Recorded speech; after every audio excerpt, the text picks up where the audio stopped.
दोस्तों, माहिरीन की जानिब से अनार को ग़िज़ाई और तिब्बी खसूसियत से लबरेज सेहत के लिए ख़जाना करार दिया जाता है, जबकि कुदरत ने अनार में ऐसे बहुत से नबातात और मुरक्कबात रखे हैं जो कि दूसरे आम फलों में नहीं पाए जाते। दोस्तों, अनार को ग़िज़ाइयत के सबब ही तमाम फलों में शहनशाह की सी हैसियत हासिल है, जबकि तिब्बी और ग़िज़ाई माहिरीन के मुताबिक अनार का इस्तेमाल इंसानी मजमूई सेहत पर हैरत अंगेज़ मुस्बत असरात मुरतब करता है और मुख्तलिफ बीमारियों से महफूज रखता है। दोस्तों, ग़िज़ाइयत के लिहाज से एक बड़े अनार में 250 कैलोरीज, अनार के 100 ग्राम दानों में 4 gram fibre, 17 gram protein, vitamin C 17%, vitamin B6 5%, folate 16%, sugar 14 gram और पोटाशियम 236 मिलीग्राम, जबकि सोडियम 3 मिलीग्राम पाया जाता है।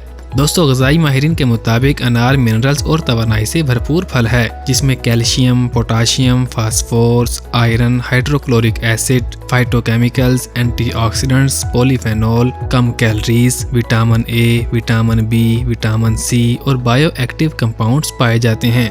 दोस्तों, माहिरीन की जानिब से तजवीज़ किया जाता है कि जो अफराद रोज़ाना की बुनियाद पर मुख्तलिफ बीमारियों के इलाज के लिए अद्वियात का इस्तेमाल कर रहे हों, उन्हें एक दिन में कम अज़ कम एक अनार ज़रूर खाना चाहिए। दोस्तों, ग़िज़ाई माहिरीन का कहना है कि अनार बज़ाते खुद एक एसिडिक फल है, लिहाजा इसका इस्तेमाल स्ट्रॉबेरी, लीमू, कीनू, माल्टे, चकूतरे और अमरूद के साथ नहीं करना चाहिए।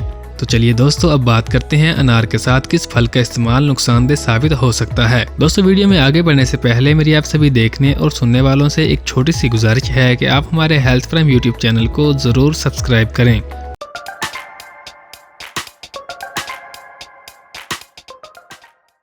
फ्रूट चाट बनाते हुए इस बात का खास ख्याल रखना चाहिए कि अनार की चाट में कोई दूसरा एसिडिक फल मौजूद ना हो।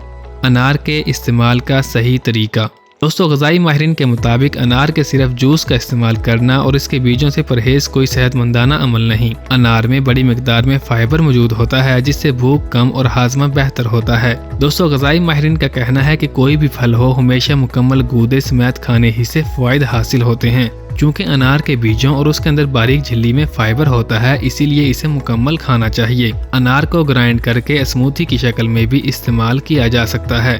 दोस्तों, आज के लिए इतना ही। दुआओं में याद रखिएगा और आप हमारे हेल्थ प्राइम यूट्यूब चैनल को सब्सक्राइब करना बिल्कुल भी मत भूलिएगा।